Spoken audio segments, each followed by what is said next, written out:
आजपर्यंत जर का एखाद्या व्यक्तीचा मर्डर झाला असेल, खून झाला असेल, तर त्या होण्यामागचं कारण काय आहे? त्या व्यक्तीने एखाद्या व्यक्तीचा खून केला असेल, तर त्या खुनामागे एक जबरी कारण लपलेलं असतं किंवा एखादा त्या व्यक्तीकडून झालेला गंभीर त्रास हा सुद्धा त्या खुनामागे लपलेला असतो. परंतु सगळ्याच ज्या गोष्टी असतात त्या इतक्या गंभीर नसतात किंवा एक अत्यंत साध्या सोप्या कारणासाठी अत्यंत त्याला आपण हास्यास्पद बनवू किंवा जे कारणच योग्य नाहीये खून होण्यासाठी किंवा मर्डर होण्यासाठी, अशा कारणासाठी जर का खून झाला असेल, तर ही निश्चित एक गंभीर गोष्ट आहे. आणि असाच एक खून झालेला आहे, जो अत्यंत क्षुल्लक आणि फुटकळ कारणासाठी झालेला आहे.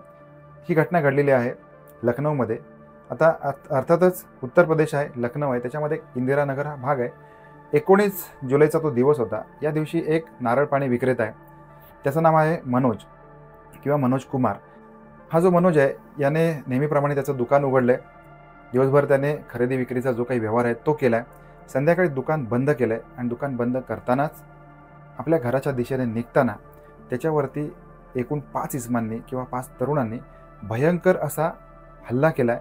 लोखंडी रॉडने याच्यावरती सपासप वार केलेत आणि अत्यंत गंभीर परिस्थितीमध्ये या मनोज कुमारला तिथे सोडून हे जे 5 तरुण आहेत यांनी पलायन केलं आहे.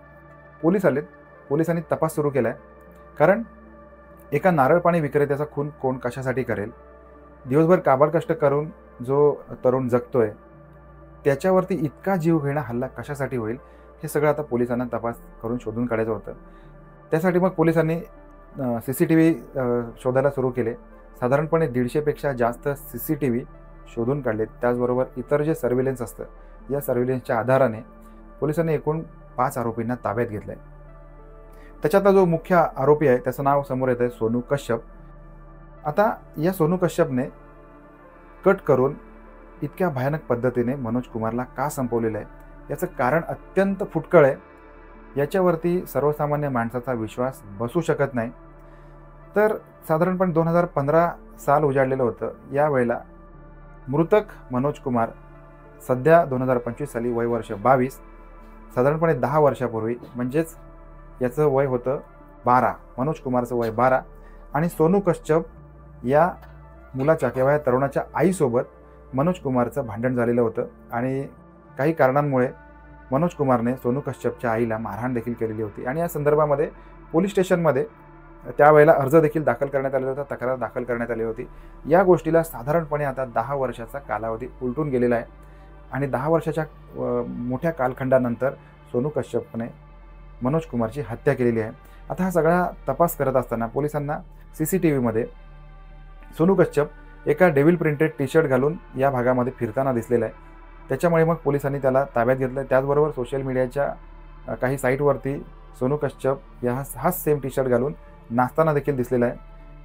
मनोज कुमारच्या संदर्भामध्ये या संपूर्ण टोळक्याने 3 महिन्यापासून रेकी केलेली होती आणि फक्त 2015 साली घडलेल्या एका घटनेचा बदला घेण्यासाठी दुकान बंद केल्यानंतर सोनू कुमारने मनोज कुमारवरती अत्यंत प्राणघातक हल्ला करून त्याला त्या ठिकाणी संपवलेला आहे. आता ही जी घटना आहे ही अत्यंत दुर्दैवी आहे. कारण आपले जे दैनंदिन व्यवहार होतात, दैनंदिन गोष्टी असतात, याच्यावरून अनेक खटके उडत असतात, अनेक गोष्टी घडत असतात, राग रुसवे असतात किंवा एखाद्याच्या बाबतीमध्ये एखादा जर का रागीट माणूस असेल तर त्याच्याकडून मारहाण देखील एखाद्या व्यक्तीला होत असते.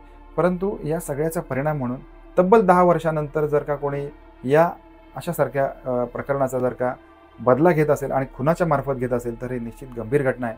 आपण दैनंदिन जीवनामध्ये जसं वागतोय किंवा जसं आपलं वार्तालाप आहे, आपल्यामुळे कोणी दुःखी होतंय का किंवा आपल्यामुळे कोणाला त्रास होतोय का, या सगळ्या गोष्टींचा आपण विचार केला पाहिजे. कारण पुढे जाऊन जर का एखाद्याच्या व्यक्तीच्या बाबतीमध्ये जर का अशी घटना घडणार असेल तर हे निश्चित दुर्दैवी आहे, वाईट आहे आणि आपल्या सगळ्यांना विचार करणारा, लावणारा हा प्रसंग आहे.